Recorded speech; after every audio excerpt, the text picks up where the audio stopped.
Let's be real. I've got no idea what's going on. Mike's got no idea what's going on. The market doesn't ring a bell at the top. One day it's healthy profit taking. The next day your watch list is bleeding, and every dip you buy keeps dipping. So in this episode, we're not making predictions. We're building a plan. I'm going to show you the exact signals I watch when a pullback starts turning into a correction, and what to do with your positions, your risk, and even your option strategy so you can protect capital and be ready for the opportunities that show up when everyone else is panicking. Sometimes those are the best opportunities. Oh, let's get into it. Welcome to Beyond the Trade, where the levels don't lie, the trades hit hard, and we're here to cut through the noise. No scripts, no safety nets, just raw market talk. Lock in. It's time to go Beyond the Trade. Beyond the Trade is for educational entertainment purposes only. Nothing you hear should be taken as financial advice. Always do your own research and consult a qualified professional before making investment decisions. My friend Mike, how are we doing? How's your weekend? Going pretty good. Little home maintenance weekend so far. Watching a little bit of the Olympics, go USA. You notice? Go USA. You see them today? Yeah. Beat Canada. Big hockey game. How about that? That? Yeah. I've been pretty enjoying the Olympics quite a bit here this year. I think I kind of boycotted them in the past, but I've been watching it this year. The human interest stories, the aspect of that has been pretty mind-blowing. All the backstories, the heartbreak, agony of defeat, as they say. Yeah, I liked, especially in the hockey game, they held up their dear friend who's passed. His jersey was very it was heartwarming. So yeah, the human interest is a very beautiful piece. Go Team USA. Sorry to all of our Canadian fans out there. We still love you. Please like. Better luck next time. Well, our stats are not very good in Canada. Maybe this is why. Oh, man. So what an exciting episode to get into. First and foremost, as Mike takes a sip of his whiskey, I have no idea what's going on. Wow. Isn't that exciting? It's been a crazy. I was looking back before we got on here, and the last couple of weeks have been, it doesn't matter what ticker you're looking at. It's been all over the place. Weeks? Yeah. Did Mike just say weeks? I said weeks. I would say months. Months, dare I say. Riddle me this. And I think it's because of, I think this has been leading up to since November, and I'm going to show you. I'm going to pull up the old chart. I've got no idea what's going on. Most people don't have any idea what's going on, and I think, well, first of all, if I did know everything that was going on, I wouldn't be doing this podcast. I would have an island or a yacht, or both, probably both. But anyone that I talk to that knows anything about trading is super confused right now. And personally, if somebody were asking me, okay, I just got a lump sum payment or bonus or whatever, it is bonus season for a lot of people around the corner in March. All my friends and family who maybe work at public companies that finished their fiscal year or what have you. Bonus season around the corner, maybe stock grants and whatnot. Okay, say I just stumbled into a lot of money. What do I buy right now? Right? First of all, I'm not going to tell you anything. I don't help. First of all, the answer is not financial advice. Sorry, I don't do that. Nope. And but if I were to give them any kind of answer, here's what I'd say. I would recommend just observing. The fact that I can't confidently tell you what exactly I would buy right now, and all of the mixed signals, right? Because you have so many different narratives going on right now. And I think that this is what's important. And honestly, it turns me off from the markets. If for me, I have had to not follow the markets as closely the past say, couple of months, because it's just exhausting. And I'm sure you're exhausted too. I mean, if I were to ask all of our viewers, how many of you are green on the year right now? I would say it's definitely more than 50% are probably red. Maybe not definitely. I would hope not. But if you're in tech and you're just holding it, you're probably red. If you just hold the S&P 500, you're barely green. You're green a few percent. So if you really hold anything that's tech weighted, I mean, if you literally just hold the NASDAQ, you are red on the year right now. So SPY was about 680 first of the year, right in that range. So if you just say, well, I hold my 401k, that's not a cop-out this time. And then any tech, it's all pretty much down back to tariff levels, aside from obviously some beneficiaries of AI, but some have been just nuked. And then you have the whole SaaS sector just getting taken out back, right? I mean, it's like brutal out there. And you see stocks that, I love, stocks like Palo Alto Networks, it's a cybersecurity software company, and Claude I saw a funny tweet. It's like, just in order to find good things to short, just think about what the next Claude tool is going to be, and then short the companies that do that right now. But before we even got into this, what we were talking, it was like, I really don't have a lot to add here, and this is the difference from somebody that's strictly, and I would say not strictly, but 99% of my trades are all options. So, and the reason I love options is just for a market like this to some degree, is I can make money whether it goes up or goes down. You just got to be in the right trade. So to me, when I look back, and especially when I said the last couple of weeks, I'm looking here on my chart, the last couple of weeks were just really solid chop. And if I look at SPY back in October, when it kind of hit that high, had a big drop, then it came right back to it, and it's been up and down, up and down, up and down, like 12 times since, December. So to me, it's like, well, I just need to be on the right side of that. I'll play the upside, I'll play the downside. So I'm not as affected, I guess, on a daily basis as people that are out there buying commons. My God, yeah, this could be a tough time. But if you do and you don't know options, I wouldn't just jump into them. I would spend some time learning it before you got into it, and obviously start small. But that's the easiest way to play the downside. Yeah, don't do that. Don't take your whole bonus and buy 0-day SPYs with it. Take your whole, you heard it here first, take your whole bonus, put it into the first thing that Mike says, and don't take your first. And yeah. So, and then you'll be rich. But yes, what Mike was saying, it's like, I mean, really, since October, SPY is pretty much exactly where we were in October. And we have been stuck in a range, right? It's just when it's bouncing, when it's ping-ponging in between a certain range, that is, would be considered range trading. Literally, almost to the penny. Almost to the penny. Buy the bottoms and sell the tops, right? And that's why, so it's really easy to get caught up thinking that you're playing a momentum, or you're not playing a breakout or a breakdown, because there hasn't been any on the market as a whole. Individual stocks, of course, there have been breakouts and breakdowns, but also this was just a gap fill on Friday. That's my take. But you're not trading. There is no momentum either direction here. In fact, I would say it's just stalled upside momentum that looks like it's going to head down before it lower. Okay, we had to bet. Do I think the market hits?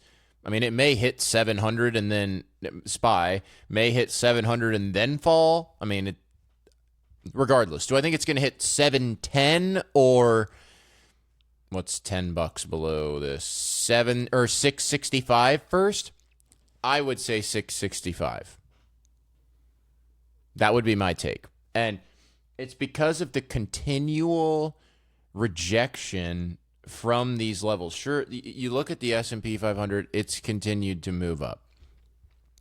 But you look at the NASDAQ and it looks completely different, which is it's very interesting actually.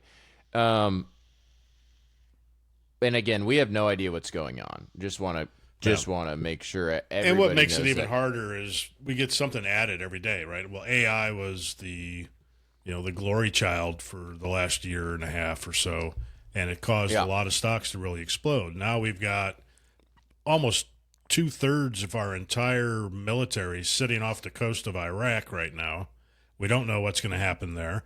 We are now being, I heard this morning anyway, being part of, they said possibly SEAL Team 2 went into Mexico and took out a cartel leader this morning with the Mexican military. But it's like, okay, we're in so many things right now, so many things going on, and then you throw in everybody's upset with AI and how much people are spending CapEx to invest in it, and they're wondering if that's a good move. It's like, so the market is really confused right now. A lot of investors are pulling money out. They're holding money, sitting on money. They're not aggressively throwing it out there at one particular thing at this point.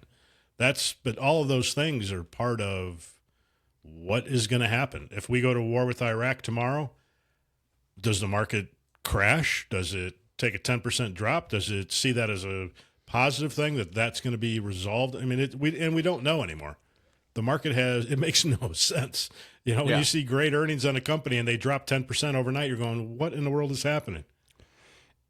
Precisely. And when you look at kind of longer, when you zoom out really far on these things, it looks like things still do need a breather, honestly.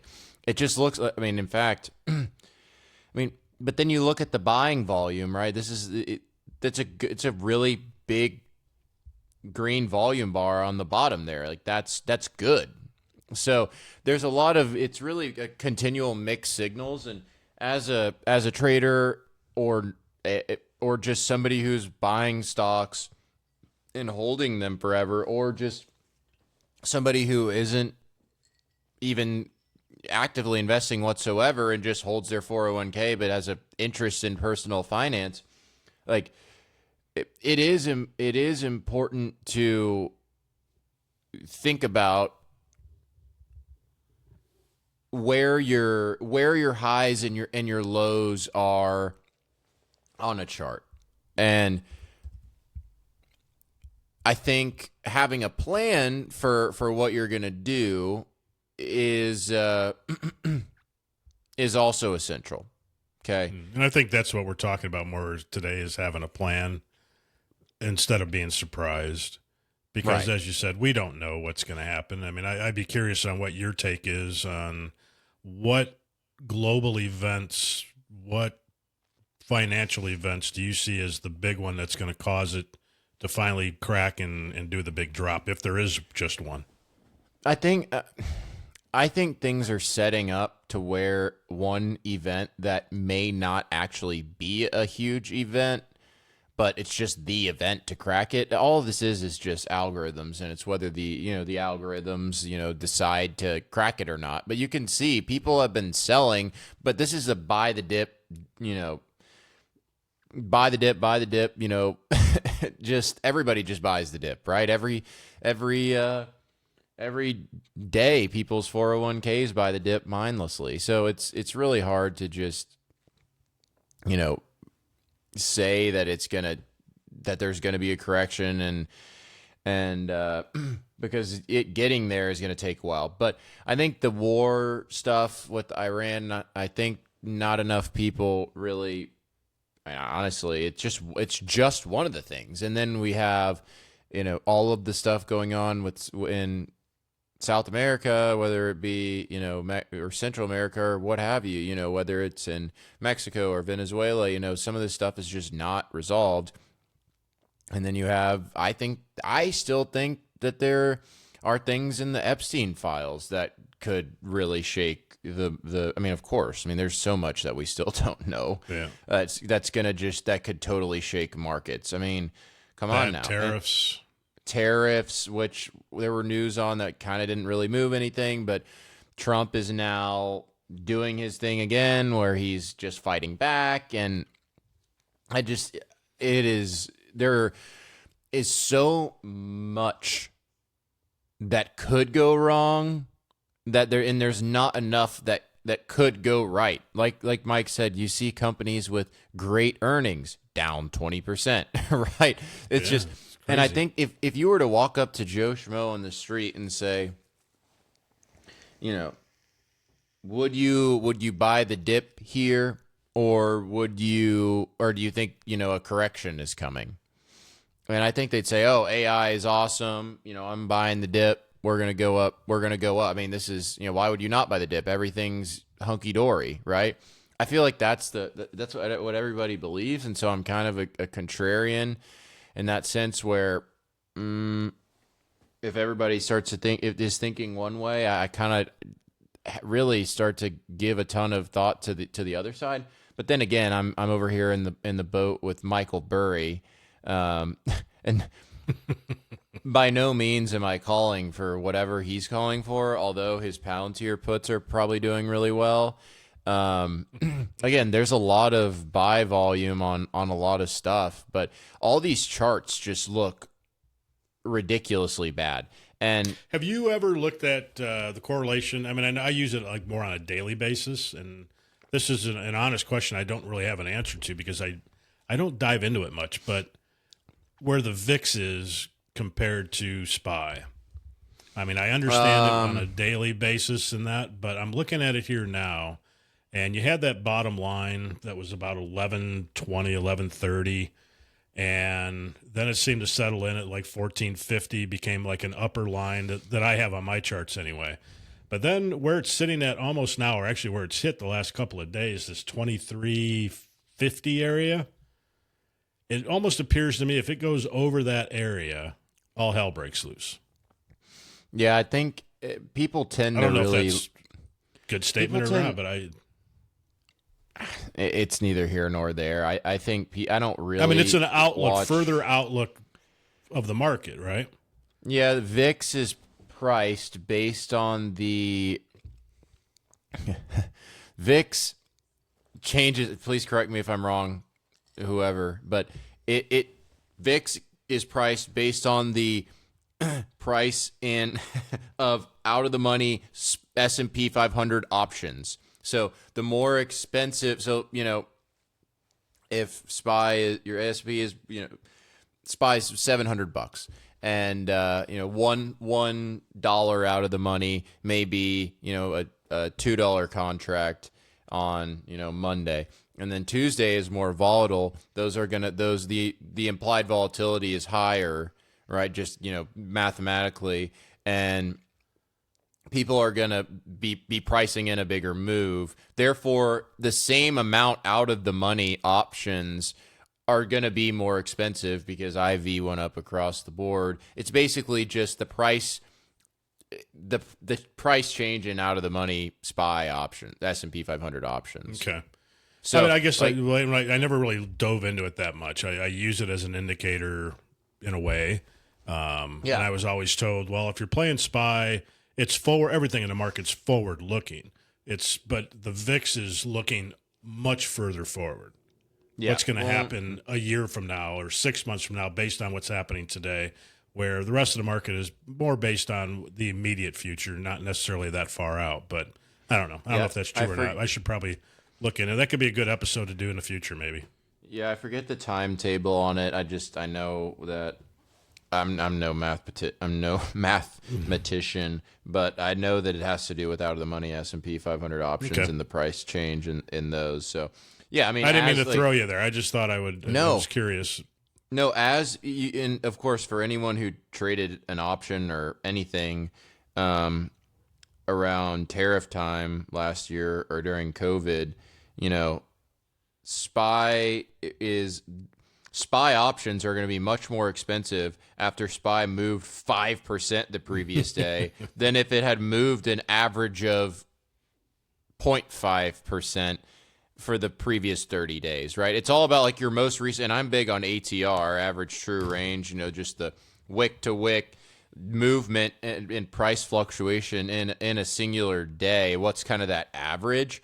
That is the same thing, really. It's just what's your implied volatility, really, and it's how much is this going to move. So that's all. And VIX, mostly people are like, oh wow, VIX is back over 25. They mainly look at the psychological numbers and they say, oh wow, this is the first time VIX has been over 50 since COVID. That's what people said in July of 24, April. But some of these, there are some volatility products that have blown up in the past because they use derivatives of some sort. And like, I don't know if you remember in 23, one blew up, I think. Anyways, but yeah, I'm always a student, so I don't know everything. It's why if I have a question, I ask it regardless if I think it's relevant, not relevant. It's just a question, and that's the way my mind works. I like the stream of consciousness, my friend. I love your full transparency. It's all about the human interest. Yeah. And you know what? I can't promise that you're going to get that from me 24/7, but dang it, I'm going to try. I mess up, man. Yeah, so great earnings, stock goes down 20%. People said that about AMD earnings, little double top over here on AMD. So whatever. These charts don't look particularly great, and no matter what your time frame is, no matter what you're holding, even if it's just a 401k, I try to emphasize this to anybody who asks me what exactly they should buy and when exactly they should sell it. Wrong.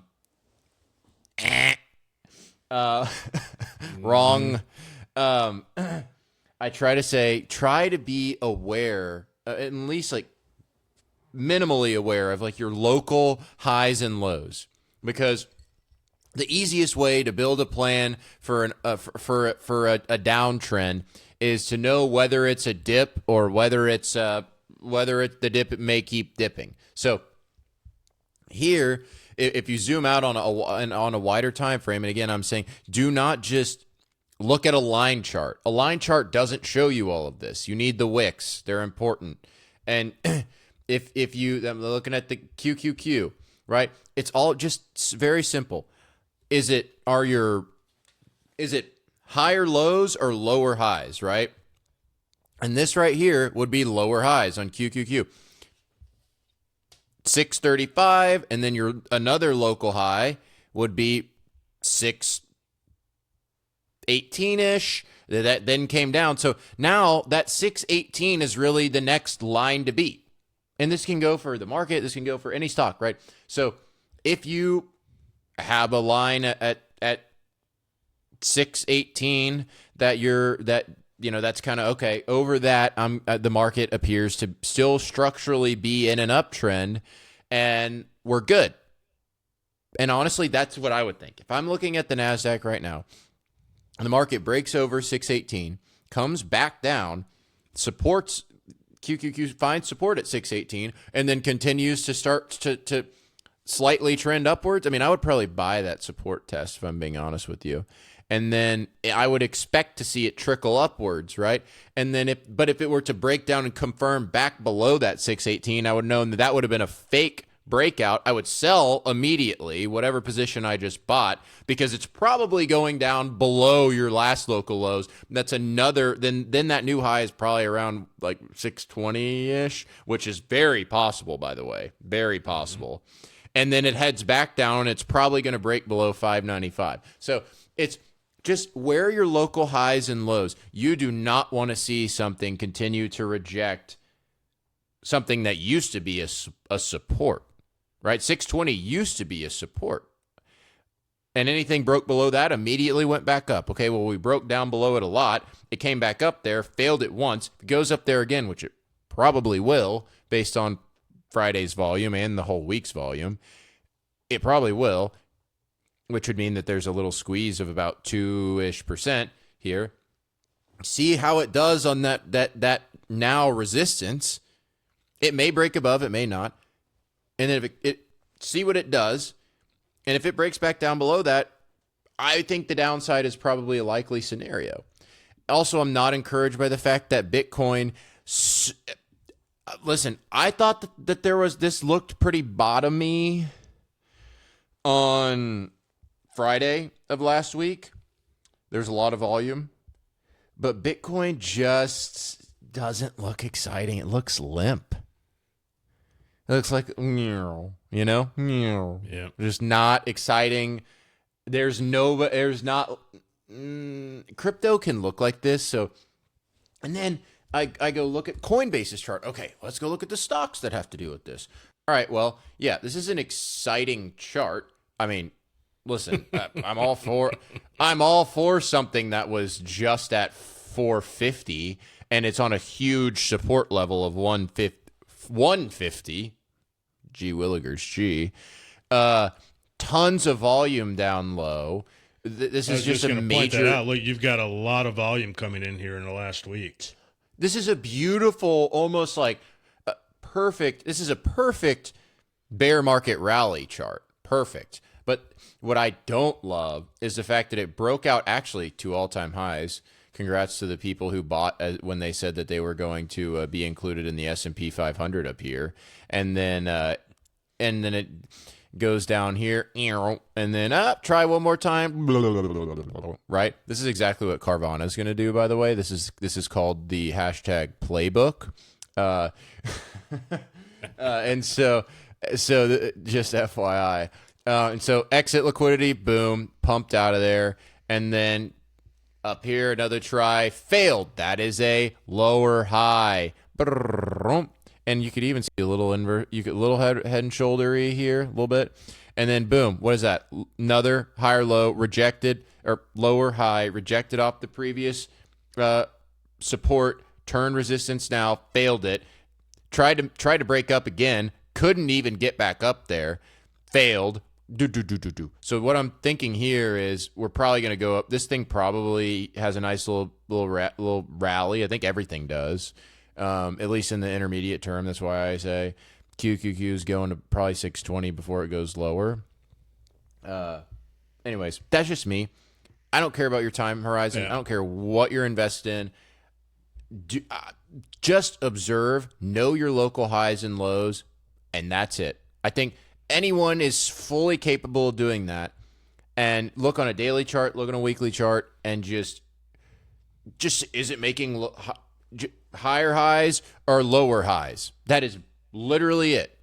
And then I see a bit of a rally. I guess my bones are telling me we got a rally coming here, and in the midst of that is going to be where all this news becomes important. The tariff news, the war news, all of this stuff is going to start have an effect one way or the other. If it's good news, it could help a rally continue.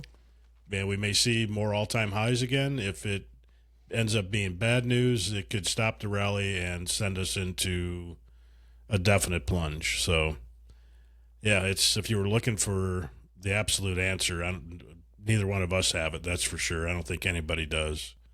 But be prepared is the number one thing. Understand it, watch for it. When you see something starting that's uncomfortable, get out or back down, smaller size, but be prepared. Set your stops. It's a time to be cautious for sure. Size matters. Size matters. That's what she said. Probably.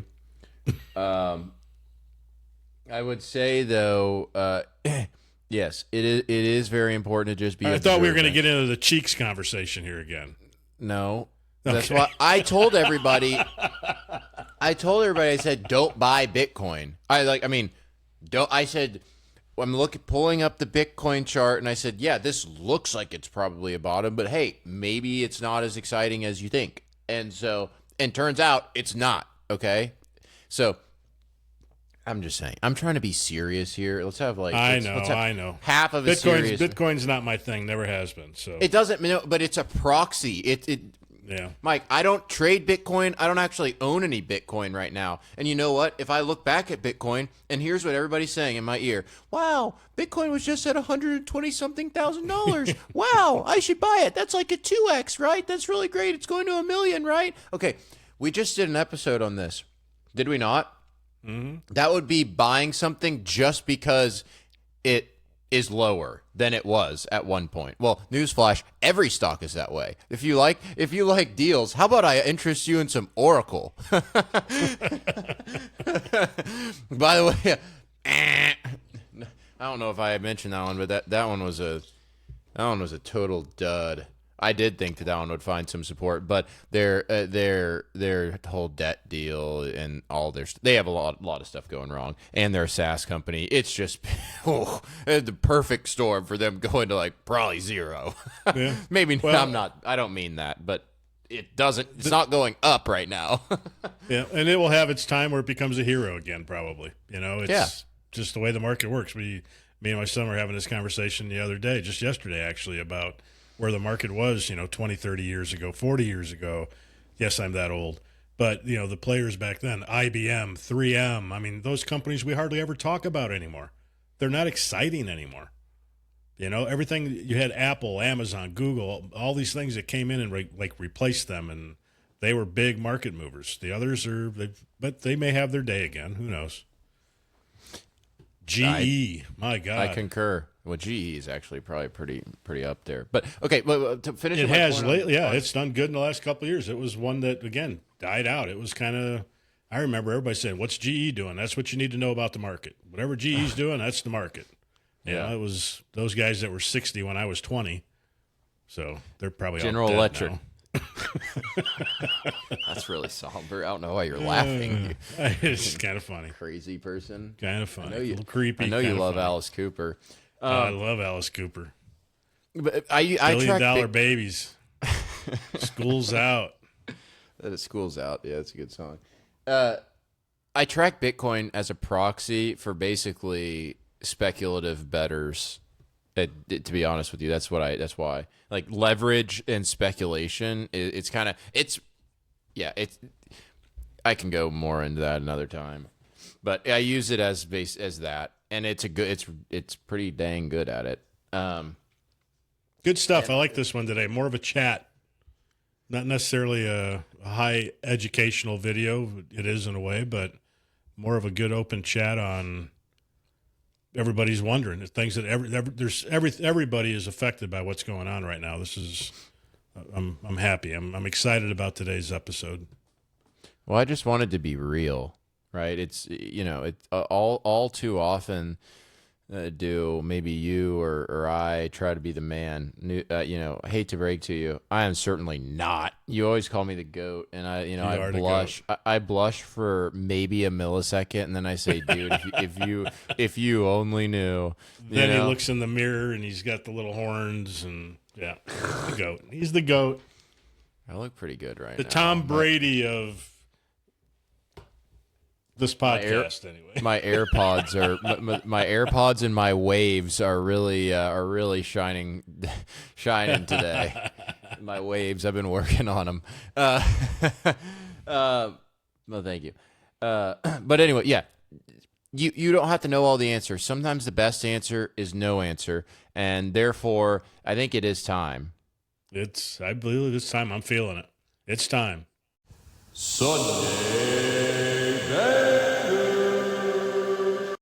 All right, what do you got? Oh, okay. So last week they weren't really bangers. I gave out a couple of names that kind of followed what we were talking about in our episode, and lo and behold, they actually had. If we pull up Meta. Well, you know what? Actually, let me screen share because I got some boxes on here. I have boxes. Boxes and boxes and boxes. All right. Do your thing. Screen. No, not that. While Mike. There we go. Wow. Look at you.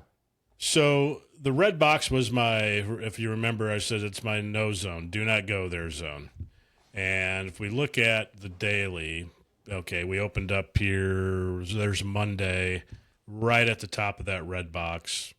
Tuesday, it went into the box, broke above it a little bit. Same with Wednesday, Thursday. Friday, it finally had a good breakout. my banger is a continuation on Meta. I think it's got room. It's definitely got room back up to its all-time highs. It may fizzle a little bit here around that 700 mark, but I like it. I like Meta again this week.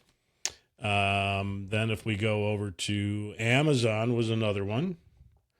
Amazon had my little green box there, and again, and unfortunately, I missed this one this week. I really wish I would have been paying more attention, but it had a nice breakout. I think it's got a lot of room here to still fill this gap. There's been some good news coming out of Amazon. Those are my two. The other one that I'm watching hard, and I wouldn't throw it up as a banger right now, only because we have the big boy doing earnings on Wednesday, NVIDIA.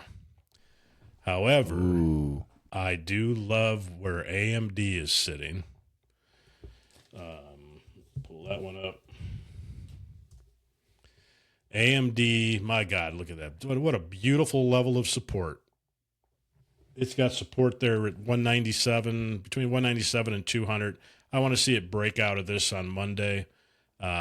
But this is going to be it's going to be tied to NVIDIA, no matter what. But I like where it's at. I like the support. This is one I would definitely keep an eye on, and that's all I got. I mean, how many times does it have to go there for it to break down, or is it just never? Is it just never? I think it. Yeah, and it's a nice level. It really is solid from that breakout it had. What was that, back in October of 25?